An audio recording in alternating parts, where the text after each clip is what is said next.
Tell us something we don't know about you. Ooh, that's a good question. Yeah, I mean, the very obvious thing would be that I'm not a cat person. But it's just boring. I will think about something else. Yeah, I mean, maybe this is also too general because I was already saying that. But I do think, at least I was never, I was not so aware of myself that I am this very practical person. The thing I was talking about earlier a bit, like, was I was always considering myself more of, quite theoretical, but quite like person who likes to read, who likes to like talk about stuff a lot, think about stuff a lot, who like also like thinks about what piece to write for like half a year and whatever. This kind of very like, quite overthinking person, which I think I still am. But I mean, this is something that I didn't know about myself. Was that like that I really have the most fun really in the moment doing something. I could be like something very practical, like, I don't know, soldering a small light to something, or for like a music instrument I'm designing, some very like this kind of work with the hand kind of thing, but practical work with the like kind of workshop mentality thing. I think it was always there a bit. I was always kind of into this, and I was someone but I was never considering myself as this like person who's like, let's build a shelf for ours. Like these people who like just craft and just build stuff. I never considered myself this person, but at least in the artistic process, I kind of am actually. Interesting. You're actually a craftsman. I am more a craftsman than I thought. A DIYer.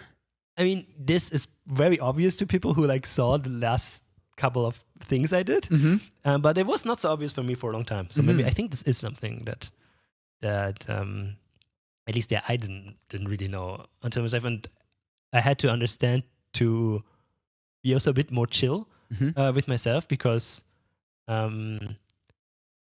because I was getting really frustrated sometimes of like sitting forever on the desk trying to write a super complex score, which I still like a lot. It's not that like I don't like this, but I realized, okay, I just need to do something more practical sometimes, and it's much more productive. I mean, what's the most practical thing you have built? Yeah, so I think really things that fall into this category is, I mean, there's the whole big category, but this is very obvious, and I think this is the same for a lot of composers, is like the rehearsals and stuff like that. This is the same. I mean, this I knew before, but I always considered myself more of this like typical like desk composer who like locks themselves in a room forever and then writes, which maybe is also a thing you're a bit like taught when you start, your composition bachelor or whatever. This is like the image everyone has of a composer, and then you take this image and then you try to make it into something cool. But like, so like the practical thing, like 100%. So in the rehearsal, and I did some more projects where I was more almost like directing, and that is practical and super fun to me. Like really being there, checking everything, like the lights, like where the people are, like all these like very practical, also a bit like stage technical things. Super fun for me. Really practical, more like this craftsman thing. Yeah, something that you built. Like I'm interested. I did some couple of like installation works. So like my last thing was electric guitar that was played by it's basically like EBows. They're a tiny bit modified, but they're basically like salvaged EBows, like put into the installation. Like I break the thing apart, so it's not really like the same as if you buy an EBow, but it works the same thing. It's like the mechanism, so it makes the string vibrate with a magnet, and then these little magnets go like they move along the string with like some motors. So they get different partials of the string, which you can do as a guitarist. Every guitarist who used the EBow before knows this. But then I built this kind of mechanism of really always repeating exactly the same partials, which is quite hard to do with an EBow. And also having these super slow, because the motors I have, they move incredibly slow, or I try to make them move very slow, which is not a very human thing to move incredibly slow, very steady. So this is a thing, and for this, really, I had to build like a frame, how to mount the motors, how to mount the guitar, like hanging. I was like hanging the guitar into a frame. You have to learn how electricity works, basically, like how to power the thing correctly. You have to learn how to solder and all this stuff, which I did for quite a while. And it's very practical. So one very practical thing that was quite far away. Was what I didn't use in this project, but I learned last year was how to use. Now I don't know the term, but how to use these programs to do electric schematics, like really circuit schematics. Yeah. They have a name. I forgot it. I knew it before. I learned how to really do that. Like how to really do an electric schematic. Nice. So you can send in the schematic. So you have the schematic for something like this, for an installation like this, because it sounds simple. Okay, you have some motors, but if you want to do it quite professional, there's always so many things to consider. Like you need to have a on and off button. You need to have a reset button. You need to have maybe a light that indicates that the thing is working and powered on. There's so many things. Maybe you want to have maybe you want to have it connected to a Wi-Fi so you can. I did stuff like, okay, and then on my computer over web browser, I can set the exact position.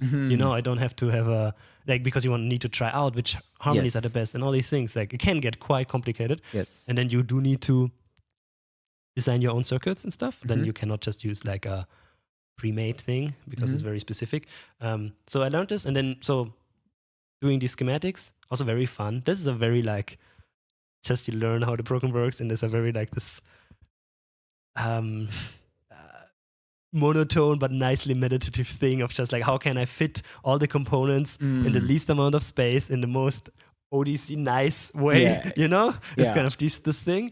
And so you'll have like an elegant professional looking. Like, of course I'm not a professional, but like as professional as I can, and maybe I have also some other interest or some other criteria than like someone who will build this for like a mass production. I wanted to look at very specifically. Maybe I want to have the parts very visible actually, or something like that.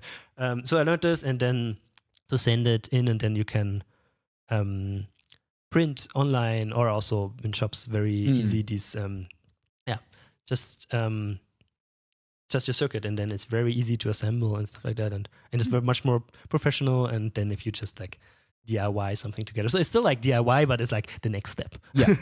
So this is something very practical. I had a lot of fun with. Oh, nice. And they look very nice, and I also used them as like visual.